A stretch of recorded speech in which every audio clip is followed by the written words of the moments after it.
So I'm not saying my hair is going to be different in every video, but I'm also not saying my hair won't be different in every video. Salutations, and welcome back to my channel. So this is my February reading list wrap-up and review video. I generally don't think I'm good at reviews, so just bear with me on this. As I stated in my last video, I wanted to read 7 books this month, but I actually read 4 out of the 7. And the promise I made to myself last week to finish All Boys Are in Blue was a lie. I did not finish All Boys Are in Blue, but I did finish Clap When You Land, so it's just gonna be a video about those 4 books and then a little bit about the other 3. Also, just a general little thing. Even though Black History Month is actually technically over because it is now officially the 1st of March, that does not mean you have to automatically stop posting and sharing and supporting Black authors. This is a year-round thing, people. If you can't get behind that, then you have a problem and you're part of the problem. So yeah, support Black and Indigenous authors all year round. Okay, so the first book I finished this month was You Should See Me in a Crown by Leah Johnson.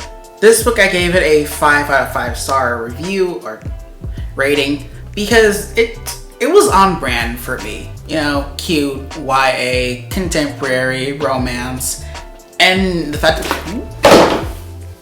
that it is a Black main character made it better. And it's sapphic, and I just love all the sapphic representation. So I'm gonna try to do a spoiler-free review, but I make no promises because sometimes shit just slips out. So this book follows Liz as she tries to win prom queen so she can get a scholarship because apparently her school in bumfuck nowhere, where did she go to school again? Unimportant. Anyway, apparently her school gives out some giant grant for whoever wins prom queen for some fucking reason, and she needs the money for college, so she thought, let's run for prom queen, and spoiler alert, she wins. Surprising, I know. Anyway, this just follows her campaign trail, but also as she starts to fall for this new girl in town who is her competition up until a certain point. But it's just a lot of fun. I thought it was a very quick read, even though it took me like 2 weeks, which is kind of embarrassing. It's about just a little over 300 pages, but it's still, I thought it was a quick read, again, despite the fact that it took me 2 fucking weeks. But the story is great, the characters are great. It didn't really cover a lot of heavy subjects, like there is some mention of like race and characters being outed, and it does a disability rep because there are characters with sickle cell disease, which I did not know was a thing before I read this, so great that I have it. But there's not really much to say, it's just a cute little romance novel, and I loved it. It's just on brand for me, so 5 stars, would recommend.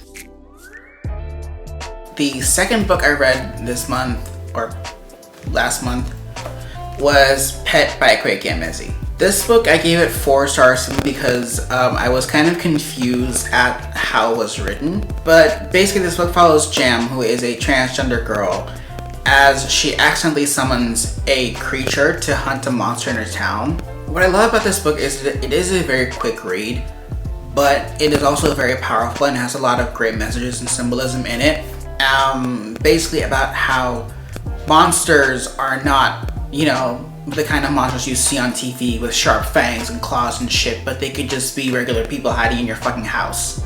It is genuinely a great fucking read. It took me a little longer, again, I'll admit, for some fucking reason, but it is really fucking good. The reason I gave it 4 stars is because of, again, the way it was written. Not that it was bad, but it had this thing where it's like, you know, when having a conversation, usually they have those little, like, thingies. I don't know how they're called, I'm sorry, I'm stupid. But you know what I mean. They have either those thingies or the text is in italic, and in this they didn't have that because sometimes they just continue the conversations within the sentences, and I was like, okay, wait, no, who is speaking? This was like, it was a conversation, I didn't know. I'm just stupid. But Jam is also disabled because she doesn't speak often, and she often uses sign language or communicates telepathically with Pet. So it has disability rep as well, which is awesome. And I think when they were speaking telepathically, that's when the whole confusion thing started, because I was just confused as to when and where sentences and discussions and conversations started and ended. But it was really great. 4 out of 5 stars, would recommend. Please read this. So the third book I read in February is The Black Kids by Christina Hammond's read. This, I have a lot to fucking say about this book. It is brilliant, it is well written, and the characters are great, but it pissed me the fuck off. Essentially, the story takes place in Los Angeles in 1992, and it follows our main character Ashley as she just tries to go through her last weeks of senior year. But while this is happening, there's also instances of police brutality and unfair treatment of black people in her town. And it tells the story in 3 parts, so before, during, after, everything that's been going on, and how she perceives it, how she experiences it, and everything around it. And there's a lot of growth within the main character, because you see her grow from this not shy or small, but just quiet black girl who always hangs around white people because those have been her friends since childhood.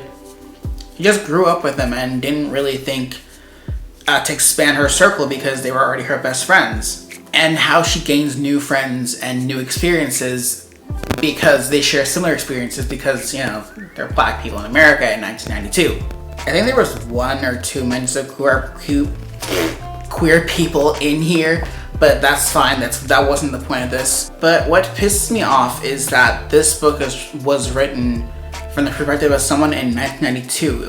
It's not even from that long ago. Like, the book itself was published in August of 2020.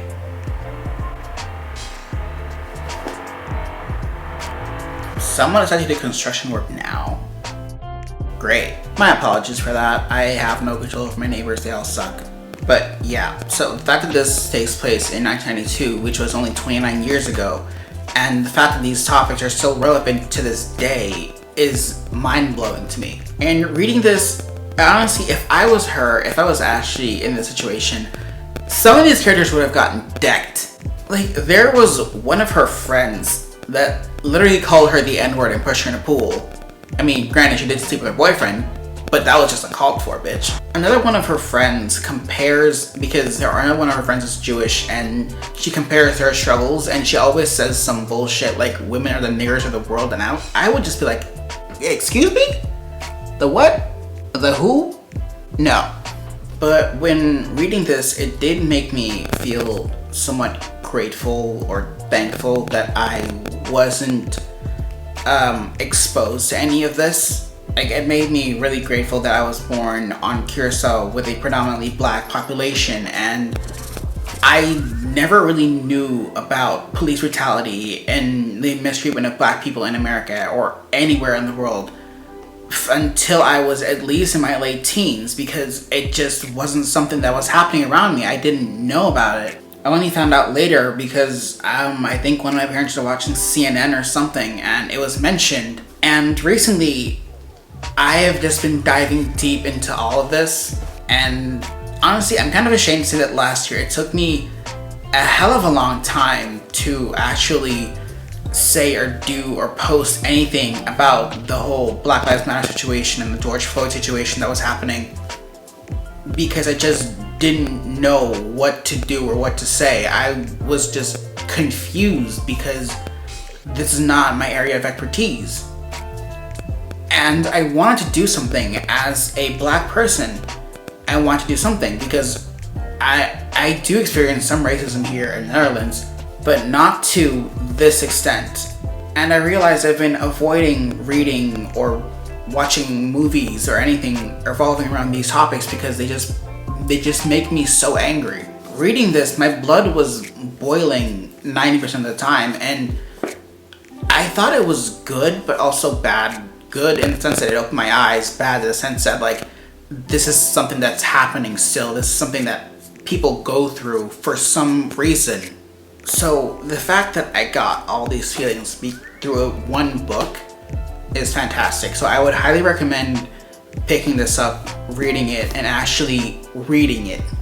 and not just skimming through. But also don't just like read this and automatically think you know everything about BLM or the black struggle, because I know people tend to do that, especially with the hate you give. Like, just because you read one book about the struggle does not automatically mean you know everything. I'm not saying I am the expert. I'm not saying I've read every fucking book. I have not. I am gonna go into a deeper dive into that type of literature.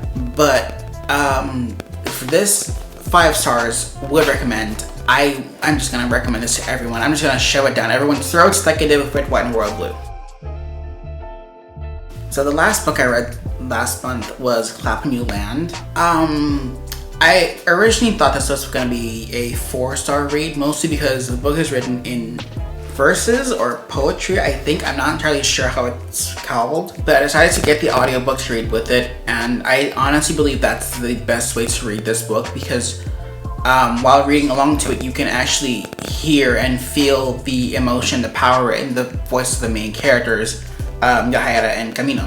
It follows these 2 Dominican girls who have never met, who never even knew about each other until their dad passes away in a plane accident. And it tells their stories about how both of them tried to move on or tried to go through life with this burden, and then finding out about one another in, quite frankly, the most horrendous way, I think. And reading this book, it also made me very angry, because not that it was bad, it was very well written. I gave it 5 stars. But the thing that made me angry was 2 topics in particular, one of which was sexual assault and harassment, which was a very heavy topic in this book. And reading that, it made me think of like every woman and girl that I know, that none of them are safe, and that they go through this world. These beautiful, amazing creatures that have roamed this earth for generations go through this world always in fear of some bullshit like this happening, and men just automatically think they can get away with it because they're men, which, again, bullshit.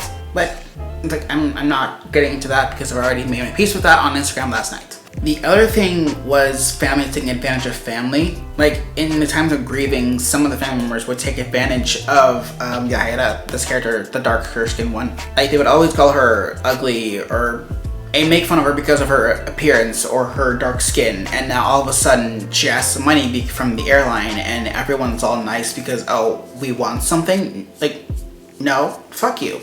I went on a very long rant on Instagram about this last night, so I'm not gonna do that here. But I will say that there is a difference between family and relatives, and everyone should know the difference between the two. But it is a really good book about loss and grief and found family, and it is generally well written. But again, I would recommend listening to the audiobook while reading it, or listening to the audiobook on its own, because listening to that was an entirely different experience. It was amazing. So 5 stars, would recommend. So the other 3 books that I wanted to read were these 3. I unfortunately did not get a chance to get to them. I didn't finish All Boys Aren't Blue yet. I am doing a buddy read with this with a friend of mine on Instagram, the Page Turner. And I don't know how far I am, I don't remember, but I am taking a lot of annotations because this is it right here. The other 2 I will actually start this month. Now that I finished Clap When You Land, I will start one of these 2 within the next week, because I do feel like I can read one of these and All Boys Aren't Blue, because I usually don't read 2 books at once, but I feel like I can with these because it's not something that's very heavy. I'd probably just read Be Remy Cameron and All Boys Aren't Blue. But I do want to finish them before going on to any other book, because I feel like I have to.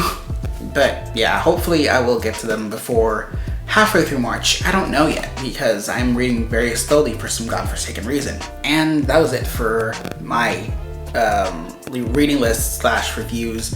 Again, I'm sorry if my reviews are not all that great. I genuinely don't know how to do reviews, I'm sorry. But I am curious to know how many books did you read in February, and which books did you read in February? Also, are you doing any reading challenges or whatever in March? Because I am seeing a lot of people do them. Like on Instagram, there is something with Mean Girls, I think. And I think I saw the Roomie Digest yesterday doing something with Pixie Hollow. I'm not entirely sure. Will I be doing one of those challenges? I have no idea. I don't think so because I don't know if I can follow a challenge right now. Again, I can't even follow a sleep schedule, let alone anything else, so I doubt it. Anyway, thanks again for tuning in, and hopefully I'll see you next week.